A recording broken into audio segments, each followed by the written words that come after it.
Welcome back to the show. This is still GH Today here on GHOne TV, and I am Mohammed. My guest this morning for the breakfast review, Kwame Jantua Esquire, is a private legal practitioner and a leading member of the Convention People's Party. We've also been joined by George AC. He's a member of the NPP communications team.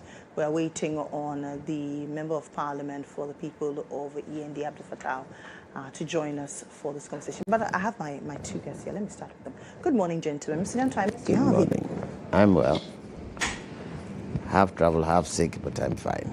It's good to see you. Good to see you. You look well, though. God is good. I can't complain. George. But I heard a news item before George comes in, which worried me. Which is? We're heading for Christmas. Mm-hmm. And I felt Ghanaians can't be that wicked. Apparently, in Makola, they are scraping off expired dates of products and selling them. I have not seen that. Tins of milk, biscuits, all that kind of stuff. Expired. They're trying to retard it and then sell it. That's poison. Just because of profit. I think that is wrong. And the authorities should get into Makola and all the markets. Check anybody doing that straight to court. It's wrong. It's very wrong. So you think about how that kind of mindset, and then you understand why Galamsey is going on. Sure. Can't be bothered. Everything is money and profit. True. And I don't think that is right, especially when children are involved. They should stop it, and authorities should go and check. Environment people, Ministry of Trade, also should go and check and make sure that they stop that kind of practice. It's not good. It's not good. Yeah. Yes, it's not good. It's important. Thanks for bringing that to our attention. We equally follow that up. It's very important. I mean, this borders on. There was a news item on one of the stations this morning, and I said, "How can people do that?" This borders on health, so it's very, very wrong. It's very important. Yes. Yes.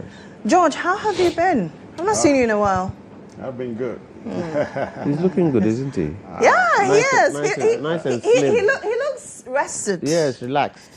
You've been resting in opposition. I took a back seat a lot to reflect and then adjust to the opposition communication. But have you jammed on any camp yet? You say? Have you jammed on either of the camps yet? Yes, I have. Yeah. Should I guess? Yes, you can guess.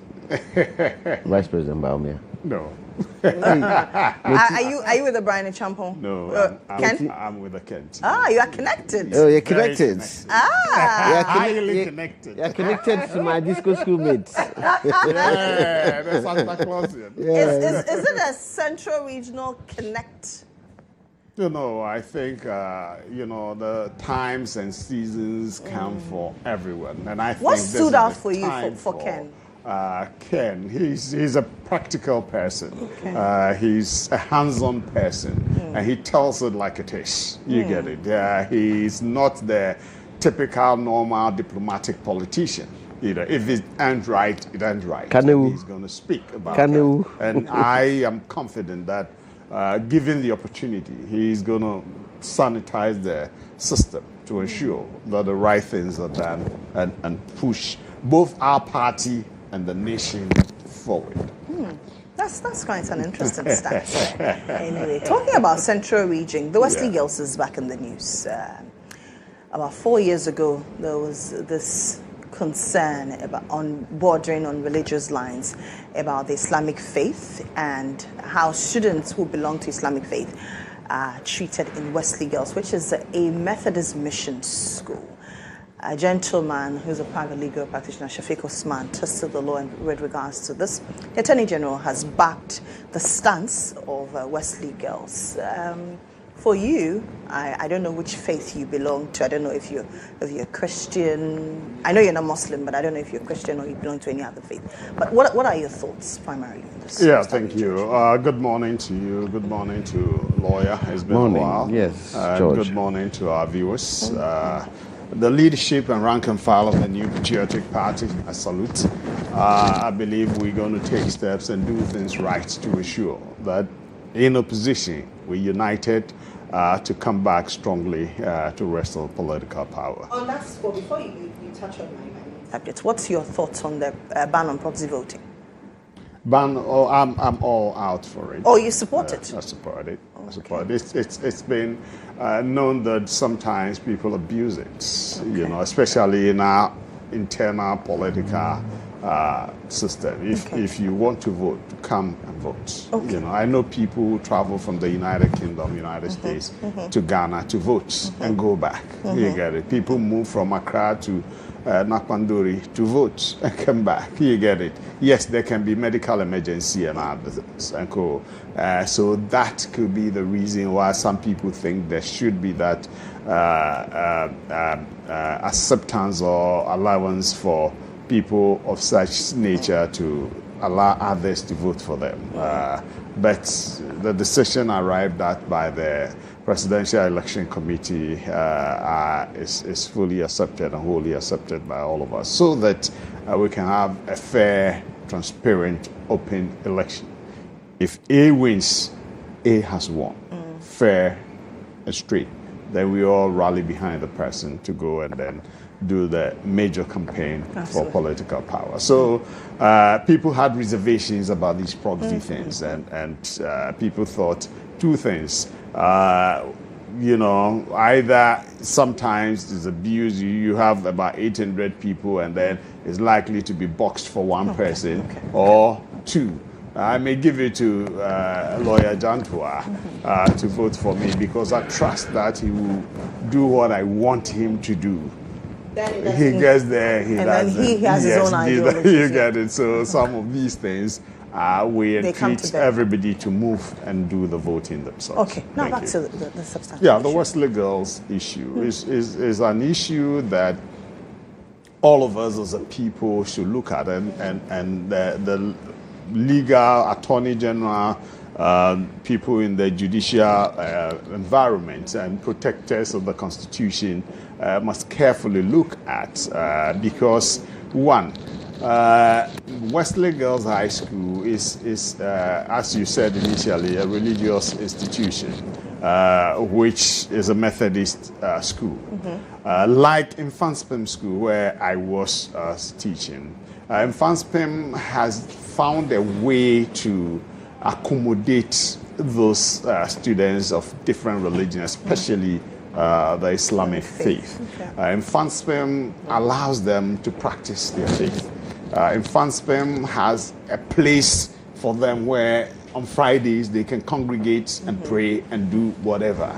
Okay, but that notwithstanding, they are to abide by the rules and regulations of the school. Okay, so and it's exclusively a boys' school, and the boys don't put on these hijab and other things.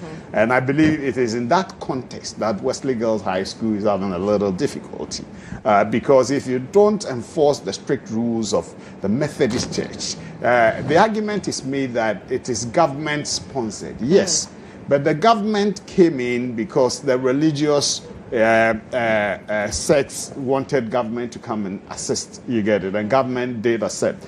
Government didn't prescribe their religious practice immediately upon taking up the institution. It allowed all the schools, Catholic schools, Methodist, Presby, and co, to practice their faith, even though it is government that is now taking over. You get it. And so what it means is that if Wesley Girls thought that if they allowed that freedom to go on the way the students wanted it, it's the fasting time. I think that issue had to do with especially when they have to before the commencement you get of it. the What fast. it means is that the pantry people must there can be arrangement, but if you want to impose it, it becomes problematic. That is by this legal trajectory. And so if they go and fortunately it's like the Attorney General is supporting the position of the school. Otherwise, if we go and then they say, oh, because of Article 21, freedom of the individual, can have their way, then what happens to the institution? Then it means the Baha'i faith, students who belong to the Baha'i faith, students who are Christians, the Buddhists and co must all begin to assert their rights. Then it becomes a challenge. The institution must be protected to go by the ethos of their Ghana Education Service and then that particular institution. You get it? Sure. And so I think, yes, there's freedom of association, freedom of movement as contained in the Constitution. But there are limitations as well. You get it? And so if those limitations will not needlessly infringe on the individual's right, I think we should allow them to uphold the supreme interest of the institution, which is Wesley Girls High School, and thereby, there was a case of the Achimota School. Yes, the Magai. Yeah. I think the court ruled to allow him. Yes. So there are exceptions. Yeah, there are exceptions. But if you don't take care, that's why I'm also for the Attorney General's position. If we don't take care and we allow the people to move, then it means we're opening the floodgates. That's the phrase. Okay. You get it. Then all institutions, there's going to be chaos or anarchy, and we cannot, especially headmasters and headmistresses, will have difficulty enforcing the rules and regulations to get order in their school system. The system is to promote academic work and then discipline. We know that. You get it. And so yes, religion is part of the process of enforcing discipline, ensuring discipline in schools. Then, if you see, there's this argument that this Ahmadiyya school in Kumasi, yes, very popular. They understand they also allow Christians to. Yes, they do that. You get it. But predominantly, it is Islamic institution. So if I decide to go to TIMS, I know that there are Islamic practices that is, for all students at certain times, and I must comply by that. You get it? And it's same with the Christian schools. I asked initially, yes, my faith is a Christian belief. You get it? So in the Christian schools, there are Sundays compulsory. You get 7 to 9. Church service. You get it in the morning and then sometimes in the evenings. You get it. So every student, including Muslims, must be there. Okay, and that is part of the school's rules. If you, this is the rules of the school. If you know you cannot comply by that, then you better move out of the school. But these are some of the exceptions that individuals in the institution must be ready to make those sacrifices to accommodate and then pass through the institution, because they're primarily there for the academic purpose. You get it? So that they can do that and go. Yes, the lawyer who took the matter is a good test, a test case. Let's see how it ends. But I believe that Attorney General's position will prevail. Okay. We've been joined by Abdul Fattah Al-Hassan Jufat. He's a member of Parliament for the good people of Yendi. Good morning, how are you? Good morning. You're a Muslim? I am. Okay. So it will be good to have a Muslim perspective to this. I'll come to you, but let me hear from Mr. Jantra. Mr. Jantra. Good morning. Good morning. Good morning to our viewers. What's the wahala? What's the wahala? Muslims in secondary schools. We shouldn't create a situation that would create things that are untoward. There's no wahala. Look, the Education Ordinance of 1887 classifies schools into two main categories. Okay. A, government schools. Schools established and fully managed by the government. Assisted schools. Schools established and managed by churches with financial support from the government. 1887. There was already a regulation and law laid down. If I'm a Christian and I want my child to go to a Muslim school, I shouldn't expect the school to build a church for my child. Likewise, if I'm a Muslim and I want my child to go to a Christian school, I should not expect the school to build a mosque for my child. However, I expect the school to allow my child to practice their faith. Period. No big deal. If they stop the child from practicing their faith, then that is discrimination. Shouldn't be allowed. So far as I went to Adisado College, an Anglican school, and remember, a lot of the schools in Cape Coast are religious-based, especially Christian religious-based. So if I want my child to go and, I remember when I, common entrance, I chose in Fanspim, Agri, and I've forgotten the third choice. I chose in Fanspim because most of my friends went to Fanspim. When I then showed the cards to my father, he cancelled it. I decided first choice, I decided second choice, I decided third choice. One, because he went there, and two, because it was an Anglican school. My father was an Anglican. So we all have to abide by the basis of the school or the basic tenets of the school. My house in Kumasi is opposite T.I. Hamadia. Oh, okay. In Asqua. There's no church there, but Christians go to the school. I have a best friend who's so far as they're given the chance, TMS. so far as they're given the chance to practice their religion, why not? I'm not sure whether you've heard of a case yesterday in the Australian Parliament, where one of the parliamentarians, who is dead against, she thinks there's infiltration of Muslims, so she wore, is it called a burqa? Am I right? What the women wear to cover their face? Hijab. Is that hijab? Yeah. Okay. She wore hijab and brought it to Parliament as protest. She's been sanctioned. Oh, I've seen that video. Yes, she's been sanctioned. That video. Yes. Because there was an uproar. Yes, it's discriminatory. So far as nobody is discriminating against a religion, I don't see what the problem is. But you hear Ghanaians, then you bet you mutai, what is not there. Then the next thing you see, politics has come in. The moment politics comes in, so don't let us string it. For me, I go by what the Attorney General is saying. The basis of Wesley Girls High School is Methodist. Yes, Muslims can also go there, but they should be given the chance to practice their faith. Now, how many times do Muslims pray? 5 times. 5 times. So during classes, do the Muslims in the class go and pray? You know, okay, that's a Muslim here. But you know, they are allowed to do it later in the day, but you have to perform all. So all the things that help Muslims pray to God, they should allow them. I don't see what the big deal is. I don't see what the big deal is. If Wesley Girls is denying them their religious right, then that is wrong. But that is the case pending in court as we speak. No, they don't have a place where they pray. The Muslims in West, they don't have a place where they pray. I don't know. Do they I am not aware. They don't have. Okay. And then they are not. They are not allowed to wear their hijab. Yes. They are not allowed to fast. Then the fasting is another issue. That's why the guys. Yes, that's why Shafiq is testing. When I was in Adisado, there were Muslims there. They didn't fast. They didn't pray. It was a boys' school. As Fancy was a boys' school. You know, boys. You may be high and found. You know, but then.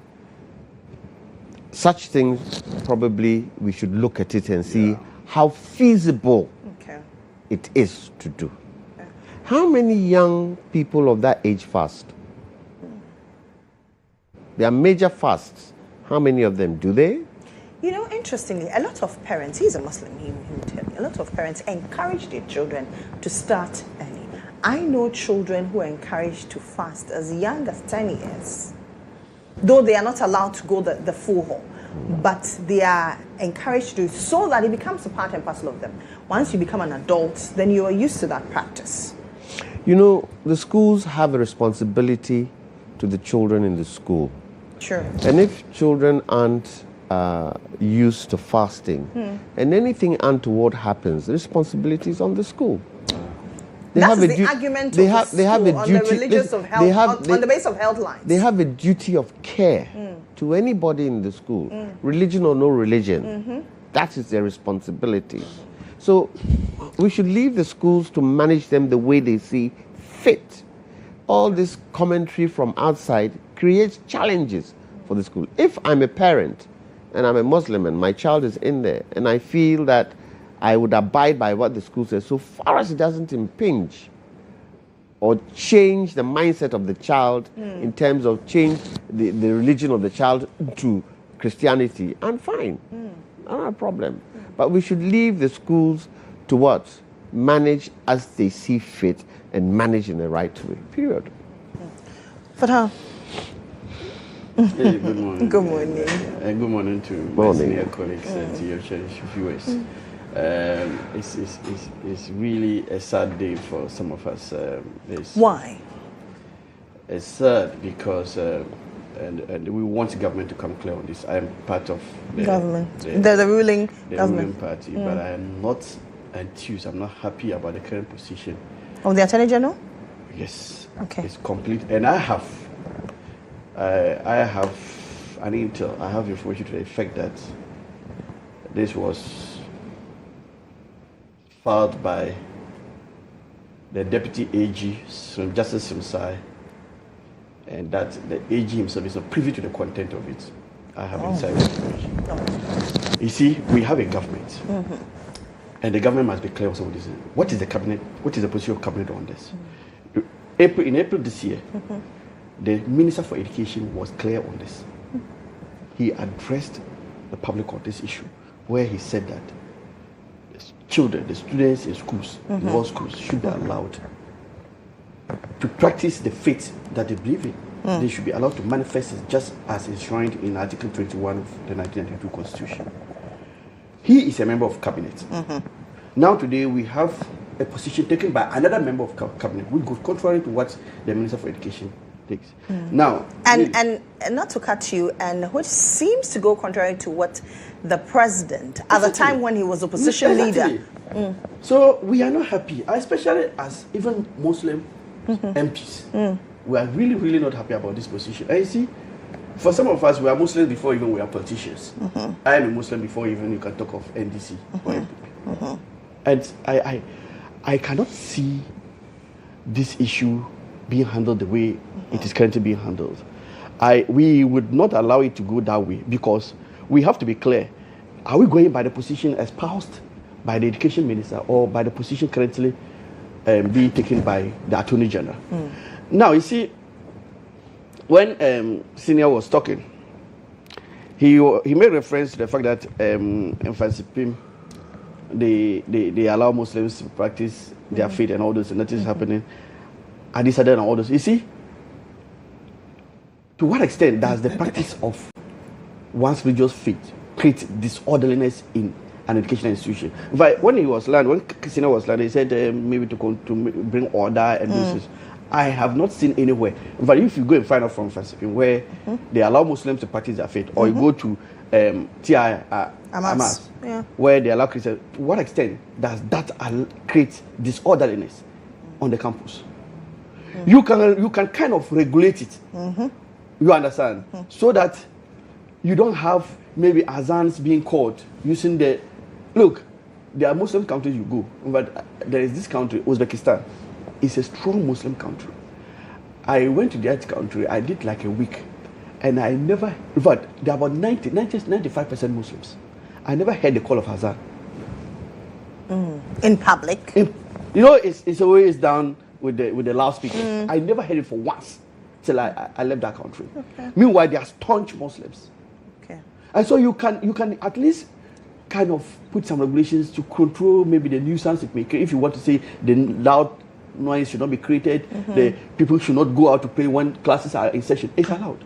In fact, sometimes even if you allow the students, sometimes when they are in lectures or in classrooms, you can be in the classroom to that time that you are free. Then you go, if it is 2 prayers, Zohar, Asr that you miss, you go and combine the 2 and pray. It's allowed. You understand? And so you can manage, you can create some environment to manage those things. But to say that they should not manifest their belief today, look at what is happening in Nigeria. We do not pray for anything like that to happen in our country. Look at the other part of Nigeria, where even now I hear the American Congress has passed a resolution authorizing Trump to intervene in what is happening. We have to be very tolerant. and be you a mission school or a secular school, the laws of the country are supreme. You accepted to be funded by taxpayers' money. You accepted to be a public school. And so by that acceptance, you have signed up to allowing the laws of the country to hold supreme. And so if Article 21, and Lily, let me read Article 21 here. I actually have a copy. 21, okay, Especially 21, all persons shall have the right to A, freedom of thought, conscience, and belief, which shall include academic freedom. That is B, brother. Then C, freedom to practice any religion and to manifest such practice. Now you are telling me I should not fast as a Muslim. In fact, and I look, like you were saying, sometimes as early as 9 years, 8 years, Muslim children are allowed to try the fast. Sometimes they can do 3 days in the whole month of Ramadan. Sometimes 10 days, sometimes 15 days, and all those things. And so we are always allowed to fast. And you are saying that for the entire period that the person is in school, the person should not be allowed to fast. How does that fast affect the person's academic performance? Does it mean that if the person is fasting, he or she will have problem with concentration? Have you done any scientific study into that regard? Does it mean the person cannot absorb academically? I just don't get it. And you see, the role of religion in shaping our society cannot be undermined. Today, we are able to hold our society intact because of the role that our imams, our pastors, our reverend ministers, and all those people are playing in our societies. If you don't say that, to some extent, religion can now be taken to the backside, and then education, as it stands now, should be elevated above one's religious practice. To me, that is untenable. Anybody going to school and being a Muslim or Christian would have been a Muslim or Christian before even subscribing to be in that school. And so the school, Attorney General must amend its position, and Cabinet must declare. And some of us we may have to even petition Cabinet, because we can't have Cabinet divided on the same subject matter. Do I go with the position of the Education Minister, who has made it clear that students must be allowed to manifest their religious beliefs even on campus? Or we should go in line with what the Attorney General is saying? And the Attorney General even confuses himself sometimes. You are saying that it's a Methodist school, it's a private school. Wesley Girls is a private school, it's a private entity. Right now, if it is a private entity, is it allowed to establish that? Because you see, even, and I don't see how they succeed in court. The Attorney General may take that position, but I don't even see how they succeed in court. Because we may have to prove how the person practicing his religious faith can't, because if you say people should not wear the hijab, do they wear the hijab to classrooms? No. There's only a period for prayers. If it is that time for prayer, sometimes even 15 minutes, 20 minutes, 30 minutes. Why can't the campus, the school, make that room for students to go, say their prayers, and come back to continue with whatever they are doing? Today, there is that unrest in Nigeria because of some of these intolerances, and we should guard against some of this. We should not allow this to fester in our society. We have lived in harmony. We have accommodated each other, and it's been very, very, very, very, very. We used to build a greater society, and we have been the envy of many societies. In fact, even Nigerians envy us. The way we cohabit among ourselves as Muslims and Christians, you don't hear anything about us.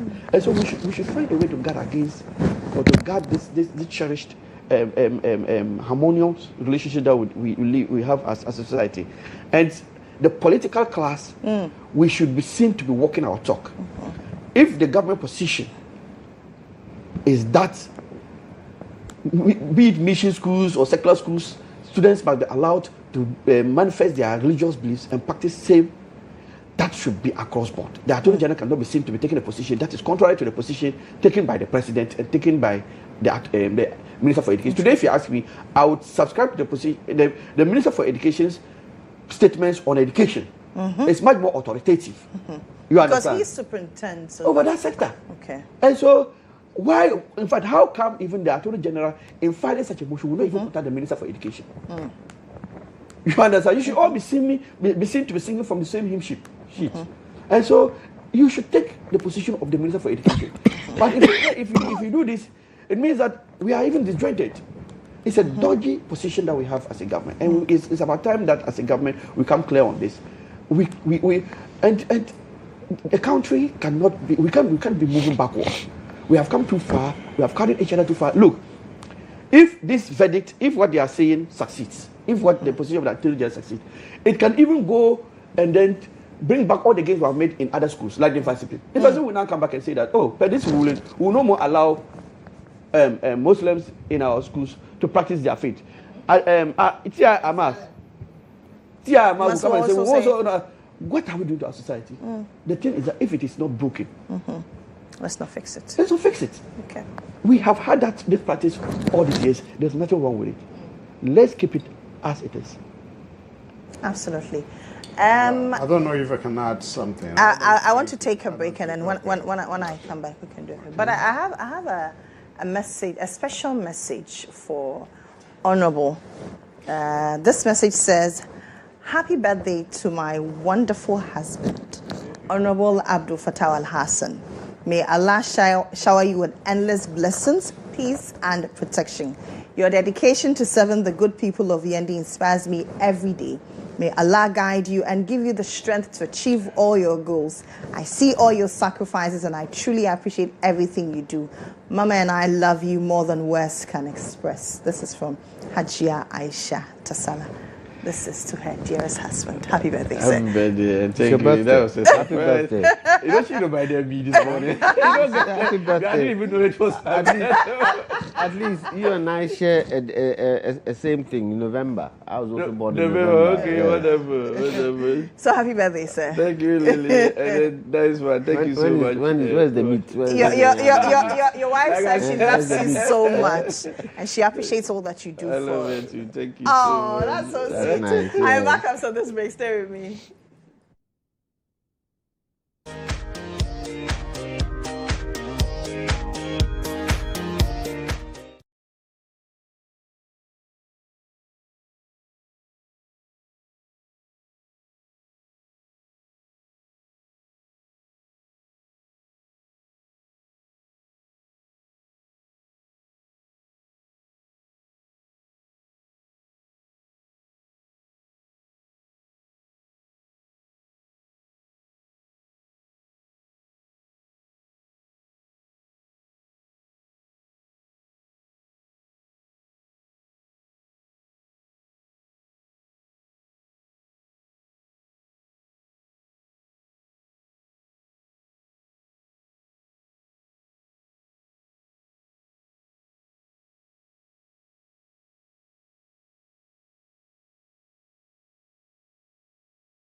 This is still J Today here on GHOne TV. My name is Mohammed. My guests are still here for the breakfast review.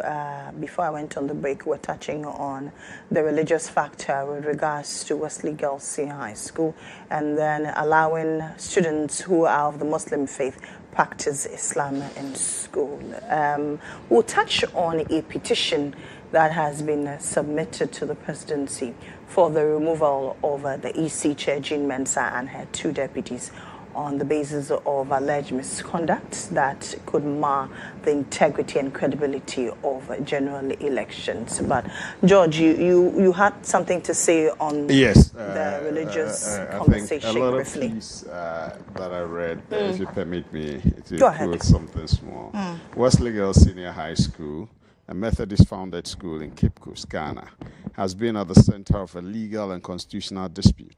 The case was reignited when a lawyer, Shafik Osman, filed a lawsuit against the school, the Ghana Education Service, and the Attorney General. The core of the lawsuit is that the school allegedly has a no Islam policy, restricting Muslim students from practicing certain aspects of their faith. Okay, so certain.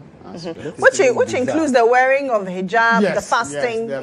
So what policy? Yes. No Islamic policy. No. But I brought this up because of the position of Honorable MP. It means it's not been completely prescribed. The practice of Islam in Wesley Girls is not completely prescribed. What it means is that the school is not allowing them to do certain aspects, which includes fasting. Fasting is a major pillar in religion, Islamic religion. I'll make you yes. So that one you can make the case, but I don't think the position of the Attorney General and the Minister of Education are different. I don't want to think so, because as I said in advancement, they allow them to practice, and as he also said, lawyer said, in Adisado, and I know TRMAS allow Christians to also do. That is how it's going to go. But the issue is, I think it got to a point there was an insistence on the fasting, and then a certain student was wearing it, and as you rightly said, she had to wear it to pray. Yes. You get it? And so if it's at a restricted place, sometimes maybe what it meant is that she may be moving from a hall, you get it? So what if you hold the hijab, when you get to the prayer ground, then those are some of the restrictions I'm looking at. But completely banning Islamic practice in Wesley, that is not the issue. Okay, so there should be that harmonization. And I think that is the position of the Minister of Education, himself a lawyer and a Muslim. You get it? And then the Attorney General, though both of them are not Muslim. You get it? So let's see how we can continue to encourage the tolerance of these minor religions and live in harmony, as he said. You get it? And I don't think the position of the AG going to defend this case is to completely say Wesley Girls ban Islam. No, that's not it. But the religion, the students, the parents to allow, to enforce their regulations in the school. Yes. So they allow them. Lily. Yes. The burden of responsibility is on the parent. Yes. Why do I say that? If my ward, common entrance, what do they call it now? Is it common entrance? BC. Decides I'm going to choose Adisado College. I'm a Muslim, and I know you might not be allowed to practice certain parts of your religion.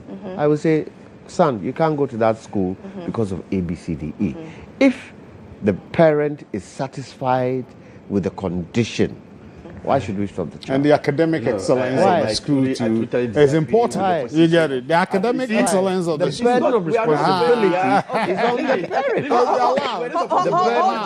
Let me land, and then so we don't talk over each other. Responsibility in choosing a school is on the parent. It's not on government. Okay. It's on the parent. Okay. So my father said, Kwame, go to a mass. I will go, irrespective of the fact that it's an Islamic school. So, for me, if the parent does not agree, then you don't let the child go to that particular school. Period. They do. Okay. Sorry. I don't. But you see, we are not where we are as a society by accident. It is because of the way we have carried each other along. If you are going by what senior council is proposing, it means that we are starting from the word go to see each other as Muslims, Christians. No. And that is very dangerous for a society like ours. And so if we have kept the society intact, because we have lived together as Muslims and Christians, schooling, look, sometimes the thinking, the myopic thinkings, and the ideas we have about each other's religion, sometimes they get erased when we interact, when we sit together in classrooms, when we do a lot of things. You probably didn't understand what I was saying. No, I do. You are talking about choosing where if you are a Muslim. No. I'm saying that the parent has that responsibility. We shouldn't even get to that stage. The parent has that responsibility. When a child comes and says, I want to go to Wesley Girls, or I want to go to TI Mass. My father and mother will sit and say, it's a Muslim school, but that's where our son says he wants to go. Do we allow or we don't allow? The moment you allow, then I am supposed to get into the Muslim school and cooperate. Yes, the Muslim school shouldn't stop me from practicing my religion. Yeah, they won't. Shouldn't. Wesley Girls They shouldn't. But that burden of responsibility, first of all, is on the parent. Look, these placing schools, some parents whose children are Christian, when they get a Muslim school, say, no, I won't let my child go to a Muslim school because I'm not Muslim. They'll say it. That burden is on the child. It's up to the school. And I read the law of 1887, where state school and religious schools. That's the state schools. Yes, it's up to the parent to say, yes, I want the one. It's up to government to make sure that all facilities that are required in the school to allow children to learn is there. So if it's taxpayers' money they are using for the school, it's for all. It's not for Muslims, it's not for Christians. It's for all.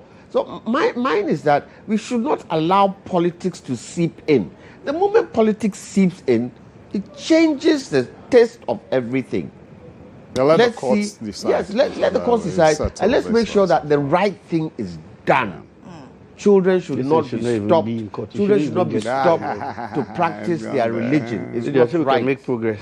Should not, because look, in the whole world, there's no country that I see where Muslims and Christians live in harmony like Ghana. No country.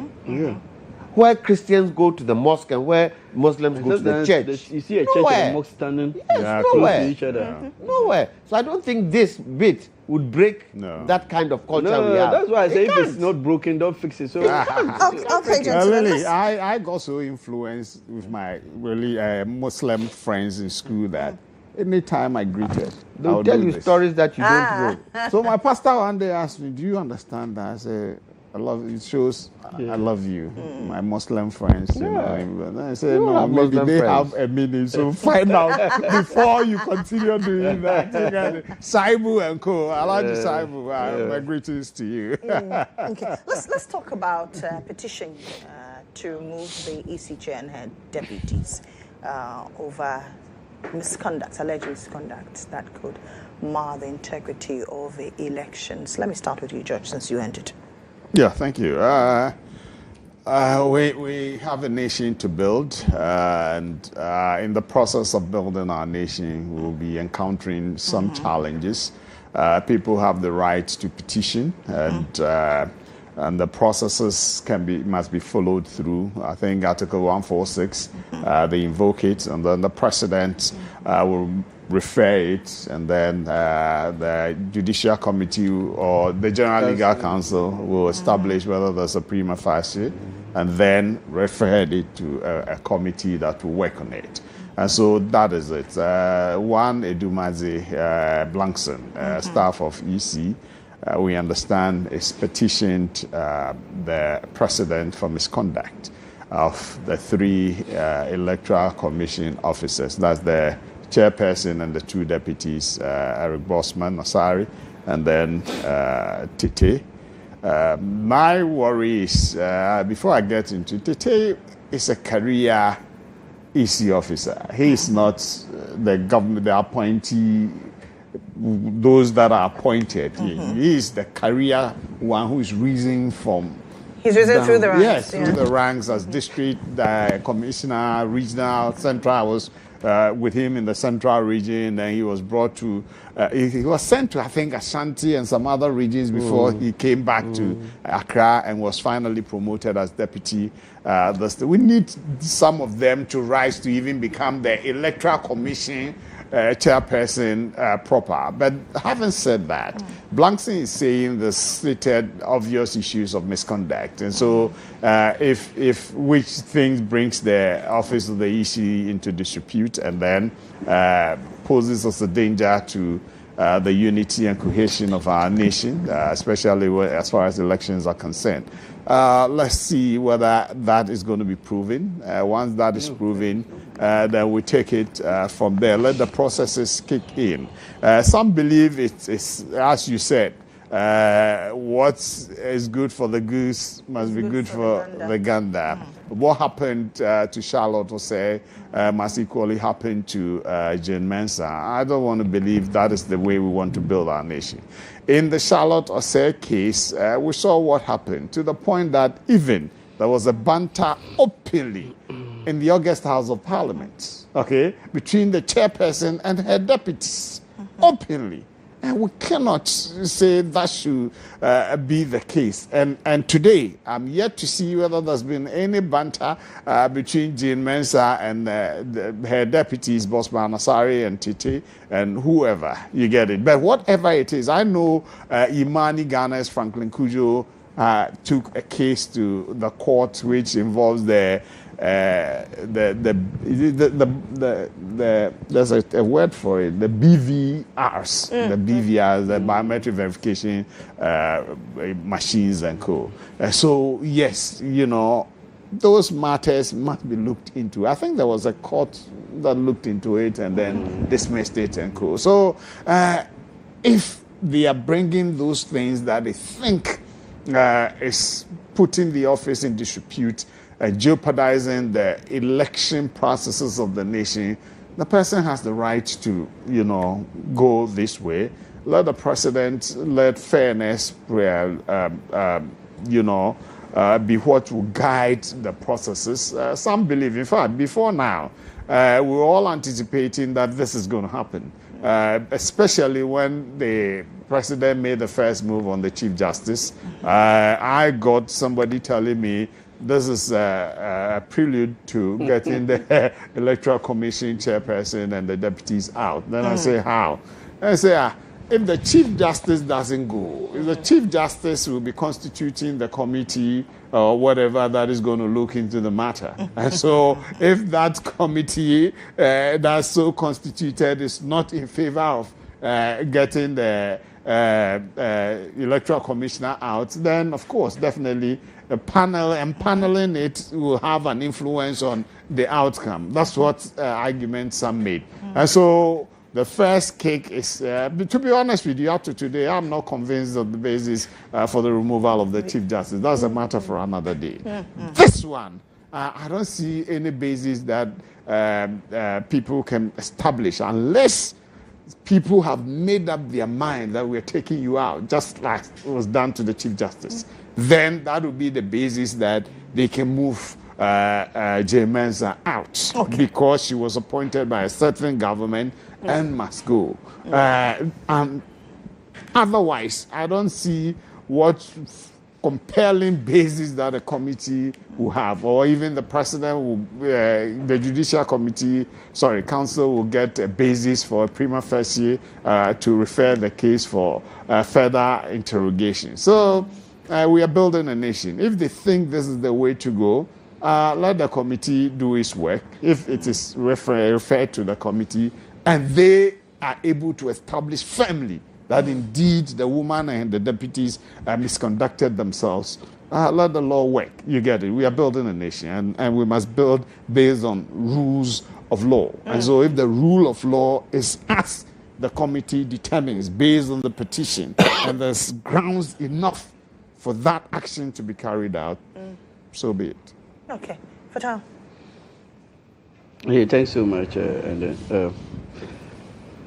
I think this is a process that has just been started, and we should just allow the laws to work. I have no doubt that if at the end the petition is frivolous and is unmeritorious, I have no doubt that it will be dismissed. Except that sometimes we are quick to read political meanings into this because of the history we've had, which is why we are always told to be careful the steps we take. I remember in 2017, 2018, it was in early 2018 or so when we had the then EC chair that was removed. Many were those who said that this could set a bad precedent because, you see, we have not had that happening, and sometimes there are certain issues that can be handled administratively without having to invoke these constitutional provisions. And we now see a situation where some of those administrative matters are now brought up as if they are so grievous that they have to warrant the removal or otherwise. And for instance, if you look at even what I said, we saw in Parliament the banter between the EC boss then and her deputies. And I said, but how does that become a ground to remove? How does that become a ground? You see, no. Point of fighting. Yeah, but the constitution. That is why, you see, it is because the constitution needs to bring something into this space. That is why it has provided the grounds for removal. The constitution doesn't just say you should remove, but it should be grounds. Yeah. Where in the constitution does it say that when you see the EC boss and his or her deputies in a banter publicly, there is a ground for removal? That is not it. You understand? And so sometimes if you take our time, but I think sometimes the laws are there, and sometimes you can use the laws to either help or destroy the society. And so we should be careful how we go about this. There are those in NDC who also feel that yes, it is payback time, and that over their dead body, would they sit back and even allow such a petition to be thrown out and not carried to the latter? You understand? And some of the friends also feel that it has to be examined on its own weight, and it has to be attended to based on its own weight. Right. It shouldn't just be on what has happened in the past. And so there must be tit for tat. Sure. You understand? Sure. But I have no doubt that this EC chair will have some webs in her cupboard. I may not be able to speak to those. You know, some of these petitions, they are even secret. They would have to be, everything is held in secrecy until such a time that everything is closed. But I have no doubt, because, and I've always, I don't know when we'll come to that subject, the willingness issue, we'll touch it.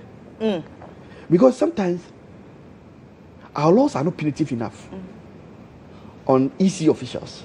And sometimes we find that, so you find an officer misconducting himself. You mean the Panda issue? Yes, we'll touch it, right? Yes. Okay, then I will reserve that bit of my comment. But sometimes what happens at the center manifests itself even at the periphery. You understand? You find certain infractions and you ask yourself, how can a trained person behave the way this person has behaved? And sometimes they take inspiration from the center.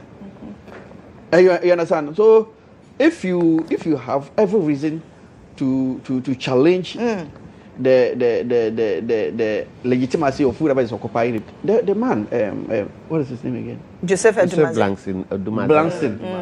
He has every right to initiate these proceedings, but it behoves on the process to give that fair hearing. I have the petitioner would have his day.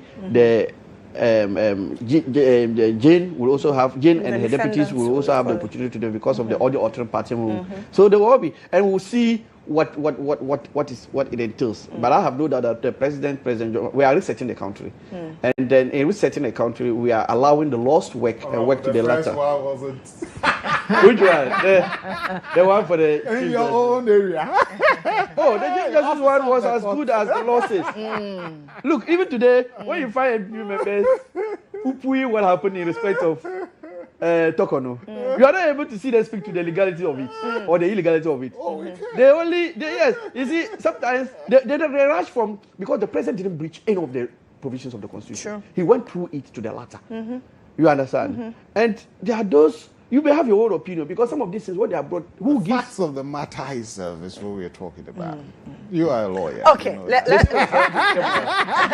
Really, I have known that this process will be carried through. And if the woman deserves, the woman had, you made another point Yeah, to the extent that one. Tete is Yes, Samuel a career Tete, diplomat. yeah. a career. No, you see, infractions have no, What does he done? He have no limits, no boundaries. Anyway, Infractions Mr. is blind to whether you are a career diplomat. They all If came, the man, so they all came you see, and together. that is the thing. If it's many are those who feel that it's only the political appointees and we the political artists who are Who found can be targets. cited for career misconduct? diplomat. In fact, they are even worse off. Some of the things we are having, the work we are having in our system. The public because- servants. Yes, it's Okay. because They they are take allowing the this career diplomats to have their day all the time. He's not a career diplomat, he's a public servant. Public servant. A public servant and a career person as such. Mr. Johnson. Do we trust our laws? Yes, we do. We do trust our laws. You're sure we trust our But laws? we can skew the law. No, the law is subject to interpretation. Two senior lawyers. Do we trust our laws? What's the process of the president acting on such a thing? What's the process? We trigger Article 146, go through. An It needs to go to. individual makes a petition to the For the president. removal, It is not the president who makes a petition to himself. So when the narration is we don't agree with Chief Justice being thrown out, an individual made, citizen of Ghana, made a petition to the president, and the president is supposed to act. Now, there are processes within that action, aren't there? It goes to Council of State. That's to why see the whether one process there's a prima is triggered facie case first. before any committee is even no. But it must be established. Who called and yesterday? You see, listen, Is it an indication that we don't trust the law? You see, and this is where tomorrow you will see. Hey, Joseph Blankson Adumazi, he's NDC. Then it skewers everything. Now, if he's NDC, so what? If he's MPP, so what? He's a citizen of Ghana. Now, let's look at his counts. He says what? Cited 12 counts of alleged misconduct. Yeah. We don't have all Stated the 12 misbehavior. counts here. It says chronism, abuse of office, and gross incompetence. Remember, the evidence that he puts forward will determine whether this case stands or it doesn't stand. So for me, it has been put in, the president should follow the processes in the Constitution ditto. And then when it now gets to the committee, the facts of the evidence will come to bear. Sure. And the law, what do you call it? The law will take its turn because definitely those accused will do Will what? have their turn Will to have their respond. turn. The accuser would have his turn, and then we take it from there. There should be no hoo-ha-hoo about it. Look, if it so happened that when the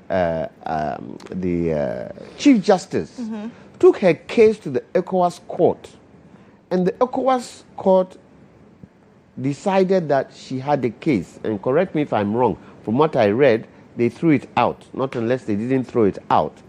Then maybe there could be a question to be answered. Maybe. But she's taken it all round. And for me, where my good friend, former Chief Justice is, I thought midway when this hoo-ha was going on, cut it. Leave No, it. it's for the sanctity of the law. Look, the sanctity of the law. Look, the law has traveled. It has traveled. It has traveled with her All the way to the ECOWAS court. All to ECOWAS court. Nothing else. I felt. The executive Look. cannot Listen. needlessly interfere with Listen. Politicians are politicians, and in politics, you sleep with odd bedfellows. Sure. I believe that if she had halted, she could have negotiated all the things that are due her. And quiet. Not her, it's Simple. selfish interest. Simple. The future. Whatever the case is, Whatever the case is, you took it all the way to an ECOWAS court. They've come back and said, Madam, you don't have case. I hope this particular one. I think it's an aspect that was. It's not the full thing. It Yeah. is the AG's application. Okay. I hope that this particular case is not going to be so much rigmarole. Have a look at it. Does the evidence stand? Does it have merit? Does it have merit? Is there a case to be answered? Case not be answered, we go our ways. Case not be answered, we go on. What's his name? The long-serving... No, the long-serving Electoral Commission. Yeah, Afarijan. Then he started saying, hey, in the end, what happened? He's become one of the best that the country has had. So, let's see what happens. Period. Okay, let's the political party shouldn't now jump on it and start playing football. But Mr. Janta, will you expect something different? Obviously not. Because they will jump on it. Honorable knows that there is a possibility that the president could have thrown that petition away. We've had cases. He's going according to the law. Cases where presidents to the law. And they never forwarded it to Listen. He needs to be able to satisfy the petitioner. There's been cases of Anyway, let's touch on the Pandai incident where the High Court in Tamale has ordered a rerun of that constituency election, and in 30 days the Electoral Commission is mandated to rerun it. The Member of Parliament for the area, Matthew Nyendam, is challenging it. Yes. He's appealed it. Let me start with you, Honourable. That's your colleague in Parliament. It's a difficult time for him, difficult moment for you. I remember about a month ago I was here. You're here with him. Yeah. He's a good friend. He's a good friend, yes. Except that, you see, I have followed that case. Well, you will flown the seat to you.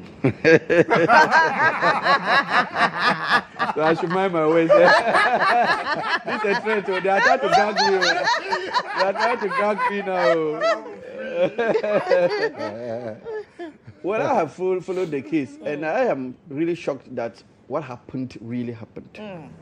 You see, sometimes when not until a matter is decided by the court like this, you are not sure which side of the story to believe. You understand? But when there's a final judicial pronouncement on it now, you can tell that yes, it means that this story you were being told really was the case. Because in court, not only will you be allowed to tell your story, you will also be allowed to prove it. You understand? Yeah. And the judge will always go with those who are able to substantiate their case. If you look at the fact, 41 police stations were in dispute. Yeah. And the position of the petitioner was that there was at some point on the day a movement to move the collation of these police stations away from the known center to a different location. Yeah. And this was not known to the petitioner. And that is a serious breach of natural justice, the rules of natural justice. In fact, you can even go and do the exact work as required by you as an EC officer. Once notice is deemed not to have been given, you are not respecting the rule of natural justice, the altering partum rule.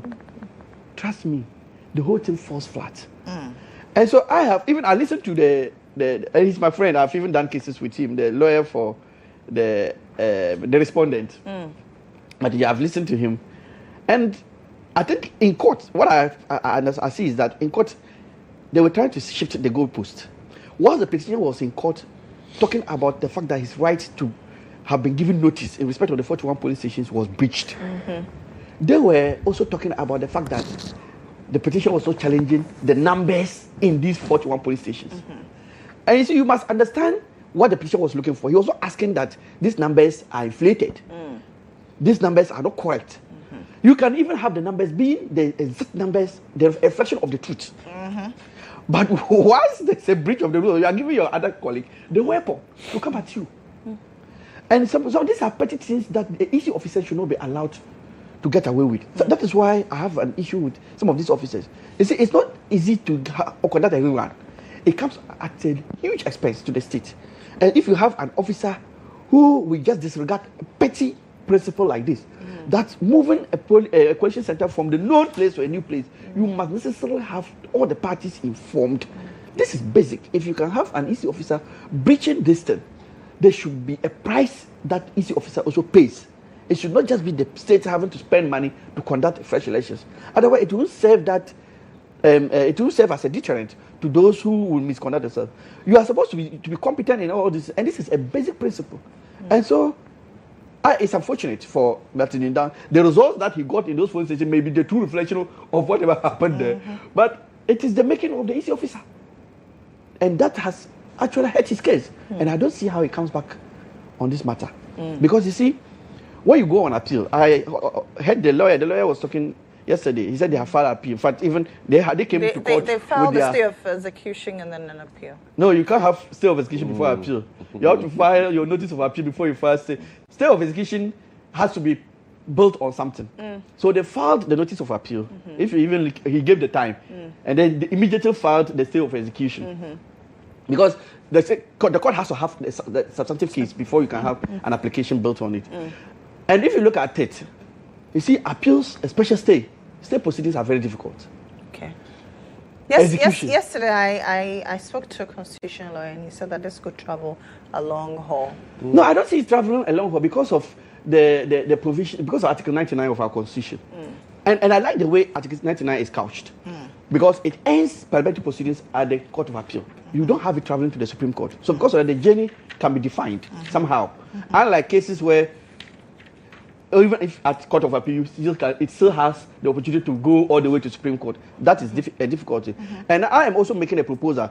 When we had the first election petition in 2012-2013, which led to the revision of CI 16, you know, the issue was that there was no timeline within which the election matters should be handled, the presidential election matters. And so the first one ran for 8 months. You understand? But you see we also saw how the second one was handled. I think within 3 months, 4 months, everything was closed. I want to propose that same should be done to parliamentary election petitions as well. Because they all pose the same threat.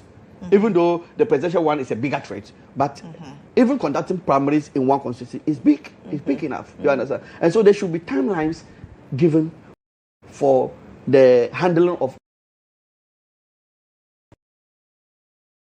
parliamentary election petitions, so that we can confine it to some. Otherwise, the case that it runs into years, and by the time it ends, you don't even know who was empty. It was that one person has said. That is it. That is it.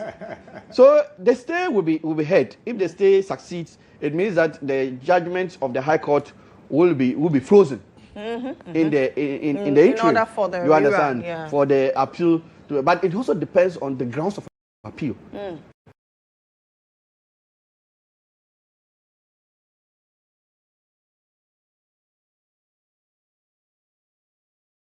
You understand? If your grounds bring out very substantive cases, if you have if your grounds are frivolous, trust me, your application for stay will be thrown out.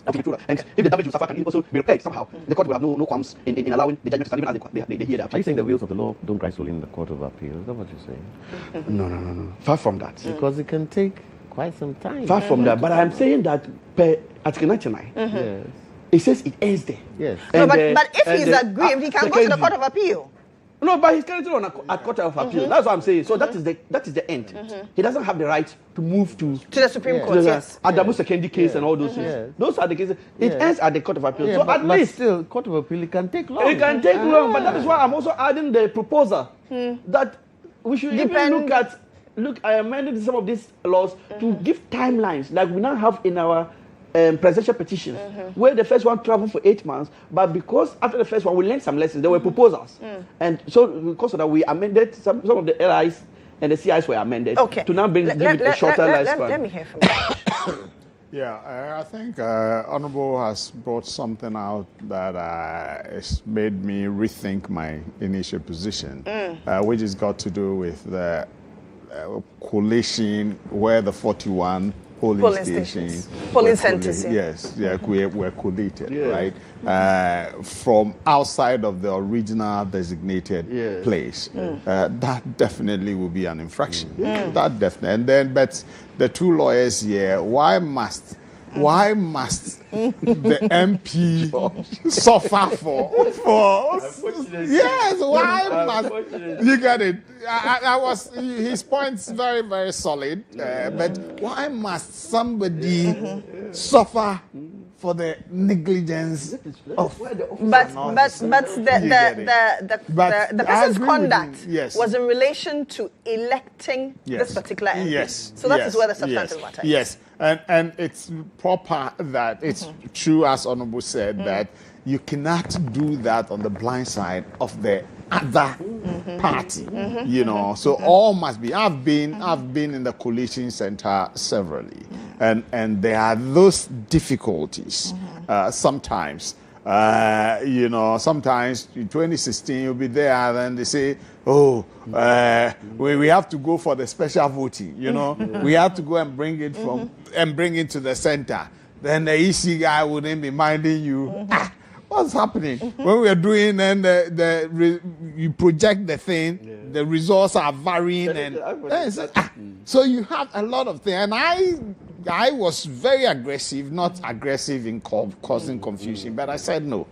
I knew that my wife was the candidate then for my party. So I said, in any case, if it happens that something untoward happens and she doesn't win, we'll be in court for 4 years. Yeah. You get it? And she will not be in parliament. So I will do anything and everything legally to stop that from happening. Okay. And, you know, we saw, you know, when things were going, say, no, let's do it this way. This is how it says you should do it.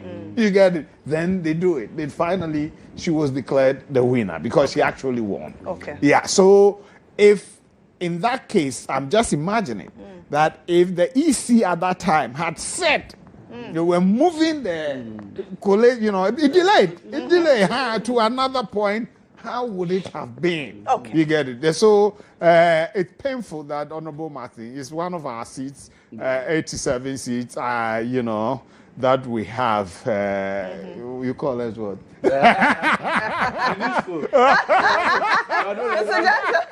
But we have a powerful leader in Honorable Mark. But Martin Indam is one of our finest. Yes. And he's in leadership position. Yes, Yeah. we respect Not now, him so before, much. but Before, now. We respect him so much. But I pray that the appeal works, whatever it is, to be difficult, as Honorable said, because of the basis for the action. You know, Honorable did say something that all the figures there can be correct.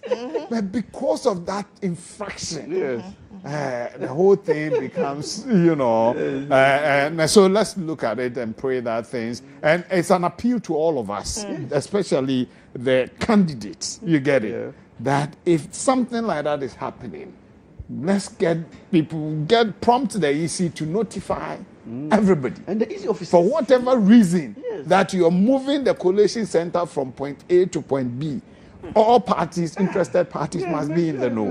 Okay, then we can have a Mr. smooth Jantra. election.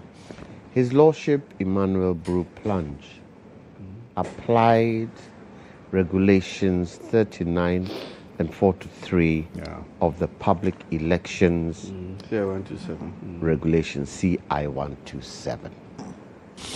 And the infraction is that 41 polling stations out of a total of 152 pink sheets, there were challenges with it. So, if this case goes to the appeal court, are they not going to look at whether His Lordship had used the right regulations to judge this case? And if it's going to be the right regulation to judge this case, shouldn't the candidate be advised? Mine is that if a court has given such a verdict, you, the MP, what you've got to do, quickly go back and start your campaign. Okay. Quickly go, don't waste any time of appeal and all that. Quickly go back and start your campaign and let the vote come on. Look, maybe you're looking to a situation where the wheels of justice will grind slowly, so you'll be there. You're wasting your time. Okay. You're wasting your time. My good friend should just say, okay, fine, let's let this thing move, and then do your campaign. How do you know you will not win? How do you know you will not win? This even goes to show you, and it strengthens you in the final general election. Okay. And you can use it as a stepping stone when the next general election comes. So I hope my good friend and parliamentarians of his party would advise him, oh boy, don't go and waste your time and appeal to this thing. Let's see how best we can win this rerun and then move forward. I think it's one of the few seats the MPP won in the North. Right? Yeah, One of the only few 4 or seats. 5. Yeah, it's only 4 or 5. So bring the party first. Sit with the party people. Analyze it first. Party lawyers, your lawyers, sit, look at the pros and cons of it. If the pros are heavier than the cons, take a decision. If it's vice versa, take a decision and let's move on. He's a fine gentleman. Yes, he is. He's my friend on TV. He's not somebody I call, but on TV, we talk. Huh? Okay. Thank you very much, gentlemen.